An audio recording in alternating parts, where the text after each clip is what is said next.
Okay, good morning and welcome to Ag Talk in the Raw. So I'm just going to talk a little bit first about the realities of TV before I get into these questions and answers. Been watching, I don't watch too much TV, but I stopped at my mom and dad's and I watched the Ag Day and the on RFD TV. Now, I like RFD TV, and I also like Ag Day. You know, it's part of the RFD TV program. And what I realized, is that they love to sugarcoat stuff. They get these young kids on there that are impressionable, and they're like, hey, by the way, yeah, we know farming's in the shitter, but, you know, here's the positive side of it. They don't show the negative side of it. They're always looking towards the future. And, of course, as farmers, we always look towards the future, and we hope and we pray that the price of grain is going to be higher, or, the markets overseas are going to pick up, and, China's going to buy more corn and soybeans and beef and pork, and poultry, obviously. You're just hoping and hoping and hoping. And then the president or the U.S. Department of Agriculture does something stupid, and the next thing, the market dries up, or the market, kind of stays the same. And it's not the matter that China doesn't want to buy from us, or, Japan or any of the other Asian countries. It's just that I really honestly don't think that the United States Department of Agriculture really wants to sell to these countries. And these are just my opinions and thoughts. But I'm watching this on RFD TV, and I hear the seed developers saying, yes, we're going to produce higher yields, and yes, we're going to meet the demands of the growing market. Well, the population of human beings on this planet has increased by a shit ton since the invention of modern antibiotics and other medical drugs, which in turn creates a higher demand for food. Now, if you're a non-farming folk and you're thinking, well, I never eat corn or I never eat soybeans, well, you're probably right that you never do eat those things, but things that you do eat those products. Wheat, you're eating pizzas and stuff, and if you have any kind of meat on there, which usually is pork, or if you like meatballs and that's beef, or chicken on your pizza and stuff, you're eating wheat, you're eating meat of some sort that has consumed soybeans, corn, wheat, and other milo and things like that. So, yes, human consumption, maybe it's an indirect consumption. And if you're non-ag folk and you hate ethanol because it takes food out of people's mouths, which you never eat corn directly, that is actually kind of a lie also. And I've seen that over the years, how people say, oh, well, if they just need to stop ethanol production because if they're producing ethanol, then there's not going to be enough corn on the market. Well, ethanol is derived from corn. What's left over, it doesn't make the corn just go poof and it's gone. You have what's called distillery grains. And those distillery grains get fed to dairy, beef, and I believe pork, but not poultry. Maybe poultry, beef, poultry, beef, pork, dairy. Those animals eat distillery grains. I used to buy them when I was a kid, a young man. My family bought them. We mixed them into the grain for the dairy production. It's protein. So once all the starches basically dissolve or converted to alcohol, then you still have a product left. So about 2/3 of that corn crop still goes into the same production of beef and dairy and pork.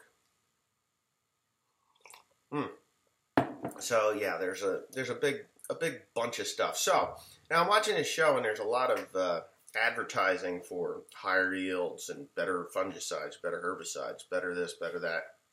And I'm thinking to myself, this is the dumbest goddamn thing. If I'm a farmer, and which I am, and I'm watching this, I'm like, yeah, next year I'm going to add 3 bushels to the acre, because this new soybean variety came out. Or I'm going to add 3 more bushels because I'm going to use this fungicide that I only have to apply once, and that's going to add a couple, 3 bushels. And before you know it, you've added, 4 or 5 bushels over your acres. Now, if 90% of, soybean growers or even corn growers or whatnot use these new varieties that produce higher yields, they're in turn actually cutting their profit. They're destroying their profitability. So you take this bag of soybeans, which 20 years ago you could buy for $15 to $20 a bag. That's 60 pounds. You always bought them by the bushel. Now they've changed that. Now you're buying a bean count. So that bag of soybeans, if the beans are little tiny little peas, you could still be like corn. It's being sold like corn, so many seeds in a bag versus it used to be so many pounds. So anyway, you're buying this seed and you're putting it out there and you're gaining bushels. You're like, oh yeah, this is going to be the best year I ever had. Well, not only is it going to be your best year, but it's going to be all your neighbors' best year, and the population isn't growing at that rate. I'm gonna pick my ear here a little bit. And it's kind of funny because, I was a victim to this senseless slaughter of agriculture. Yes, the U.S. government and other governments around the world really don't care about people like you and me. They don't. The United States Department of Agriculture likes to keep its people happy. They're like, you know what? All the wars that have been fought in the last millennia have been fought over hunger, lack of ground, so people get hungry, they get angry, they start to get unrest, and, they start taking up arms because, let's put it this way, you get hungry and your neighbor's got better ground than your country, you go take that ground. So there's a war that's fought, and then, a bunch of people died, and there's less mouths to feed, and then, of course, their farmers go over and take it. I think Adolf Hitler was taking I think they called it the steppes. That was one of his goals, was to get the Romanian farmland. It was something like that. I don't know. That was some history, if I've got it right, and I'm not 100% sure on that. But okay, so people in the United States are fat. I mean, just fat. I've been to other places in the world where food is expensive. You don't have fat people there. They're just not there. And you come back to the United States and you're like, God, why are Americans so ungodly fat and unhealthy? Well, when I was in Europe, England, I really didn't see too many fat people there. When I was in Belgium, you want to talk about lean, tall, thin women, fit, beautiful girls and men, same thing. Exercise, expensive food. Here in the United States, you can go down any main street, or let's put it this way, any interstate highway, and there's a McDonald's, a Burger King, a Wendy's, Arby's, Roy Rogers, whatever, 7-Elevens, fast food. And if you look on the ingredients on those things, and they don't allow this in Europe and even Asia, they don't allow all that crap to be put into that food, those preservatives that we're so addicted to, like salt and the sweeteners, sugars. And yesterday, me and Teresa were kind of hungry. We're coming back from bringing a load of hay down off the mountain. And I said, hey, you want a bagel? And she's like, oh, I'll get a cup of coffee. So she got a cup of coffee and I got a bagel. And then she grabbed the croissant that was there. And I thought, well, I'll choke on this bagel, so I better get something to drink. So I looked for apple juice. And I'm like, here's something. It said Sobe apple water. Apple juice, apple, pear, and whatever, peach. I couldn't drink it. I could not drink that shit. It said that it had natural flavors in there. No, it had like aspartame or some kind of other sweetener in it. I drank enough to get the bagel down my gullet, and that was the end of it. So here in the United States, food is dirt cheap. It is dirt cheap. It's everywhere. We throw food away. That's how cheap it is. And that just all comes down to agriculture in the end. How cheap we can produce a crop. Now, I got a lot of young guys, and I'll get to that in a minute. Got a lot of young guys that are like, hey, how can I get into agriculture? Well, maybe back in the 1950s, 60s, and possibly the 70s, you could easily get into agriculture. After the crash of the 1980s, that's when the bigger corporate farms started buying up the small mom and pop farms, the family farm that was out in the Midwest. They started buying those up in the mid to late 80s.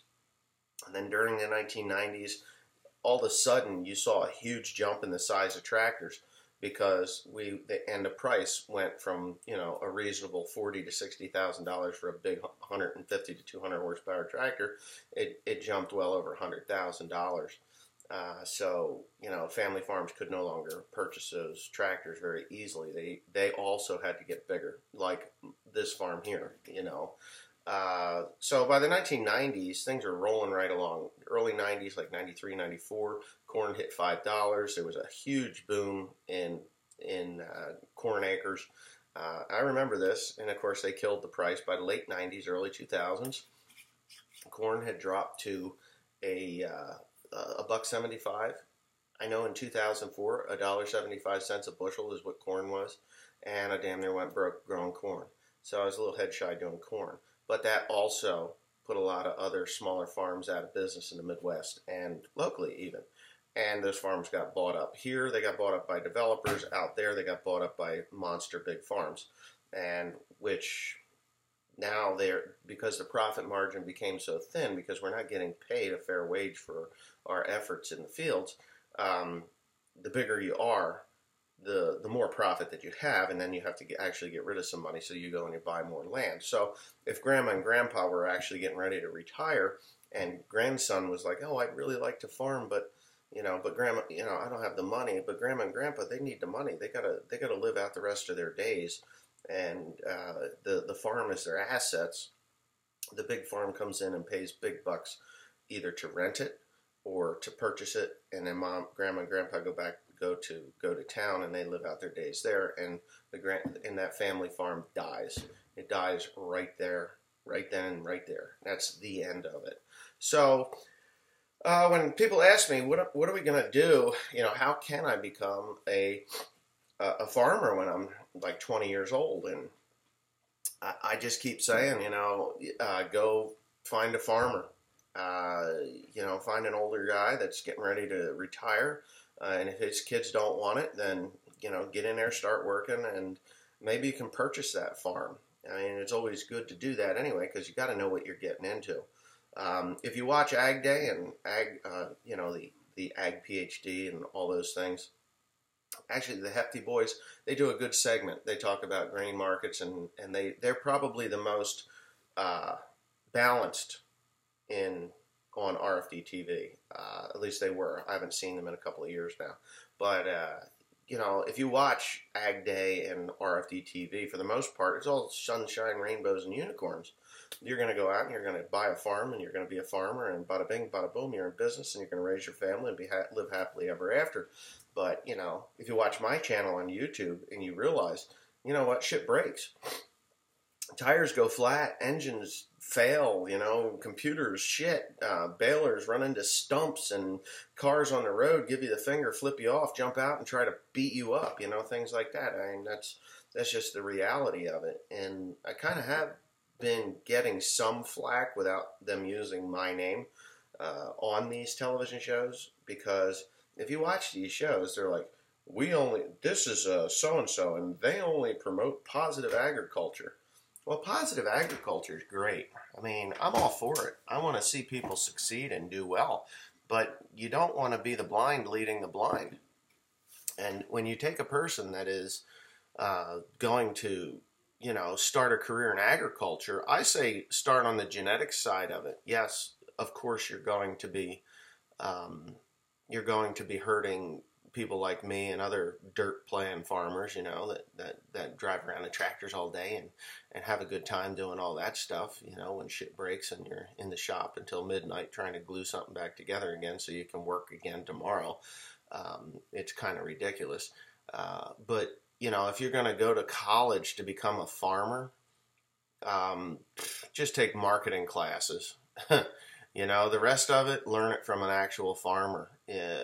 You go to your community college and take some really good marketing classes on how to run the markets and the stock market, obviously, the grain markets, commodities, and forward contracting is always beneficial.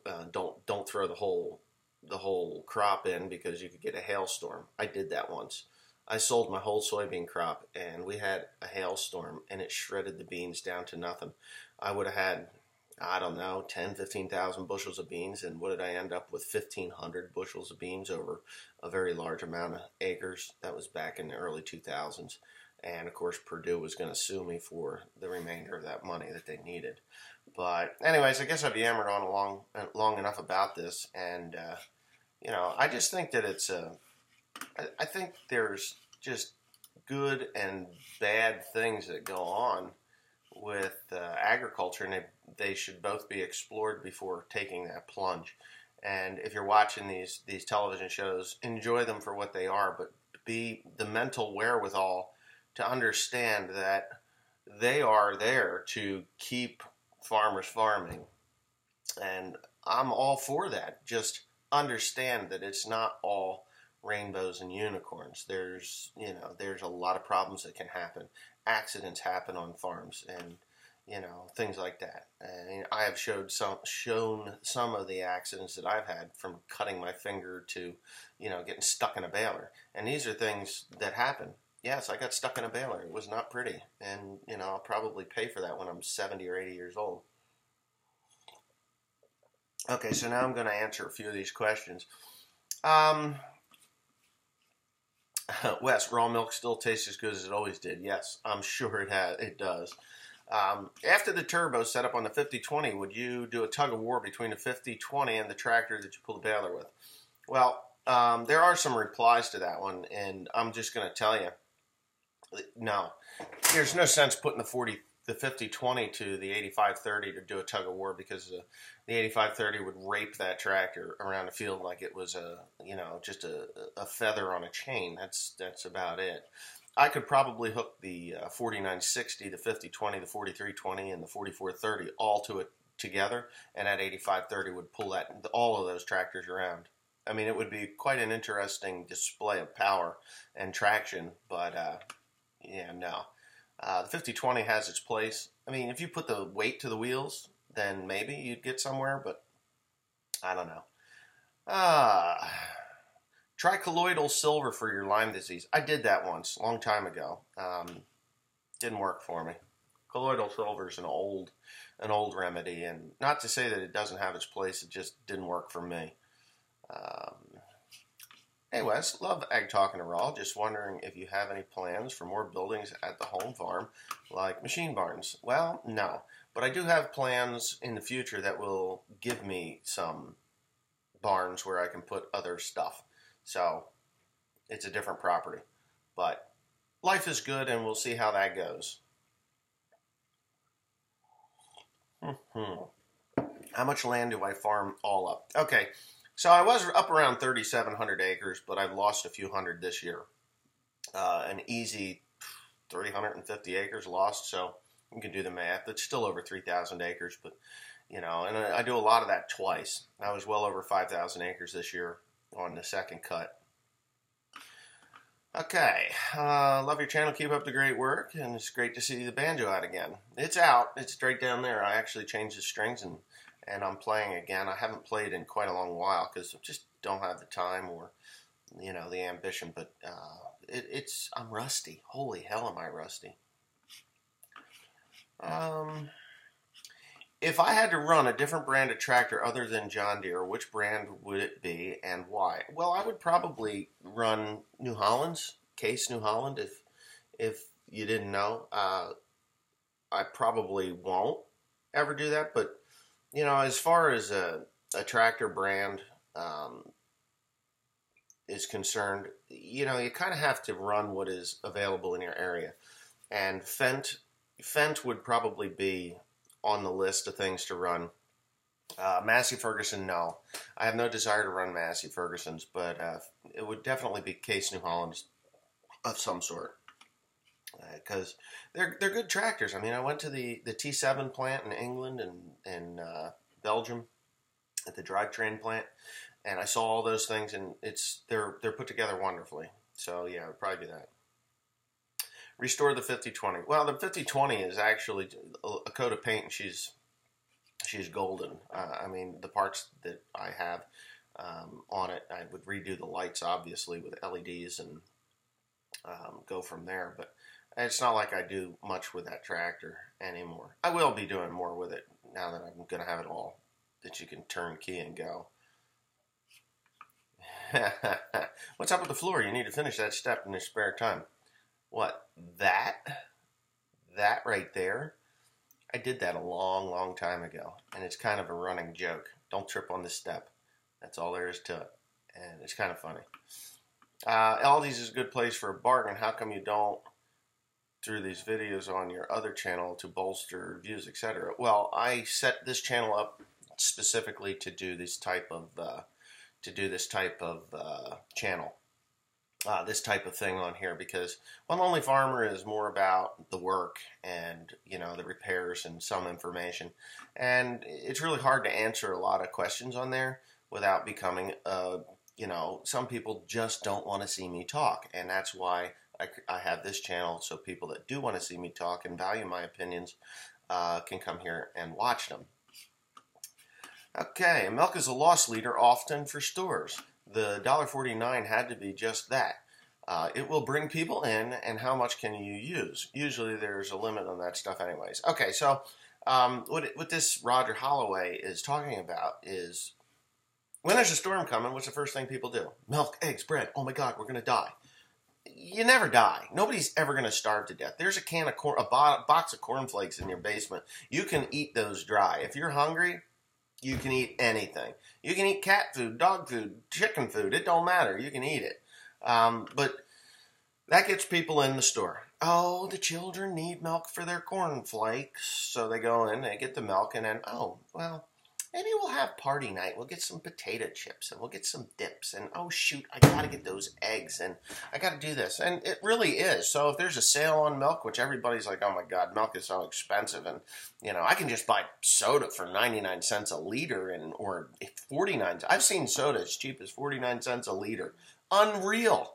But 2-liter bottle of soda for 99 cents. That outweighs milk all day, every day. It tastes, to me, I don't know. People drink it because it's poison, but whatever. Yes, milk is a way to get people into the store to sell more, and if they sell it at a loss, they make it up somewhere else, maybe down in the bakery department. I don't know. Hey Wes, does the Mushroom Barns try to reclaim any of the runoff water? I figure the EPA would be all over the case if they didn't. Yes, no, they have very large holding ponds for that runoff, and then they recycle it, and filtered and recycled all day, every day. All right.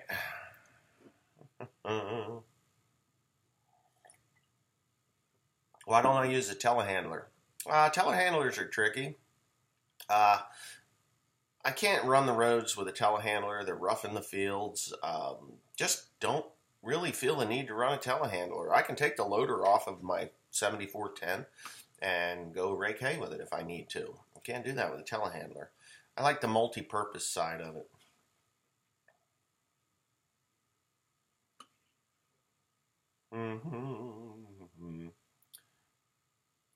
I work for a large company, and they purchase mushrooms from a place in Maryland. Do you, or have you taken any of the mulch hay to them in the past or present?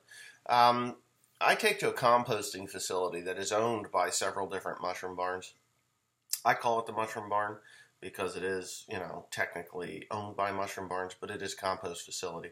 The other mushroom farm that I take to, they sell through Phillips Mushrooms. And and I'm not. Phillips is in Pennsylvania. It's not in Maryland. So you're more than likely buying it from a mushroom broker, and they're collecting it from other mushroom farms in the area.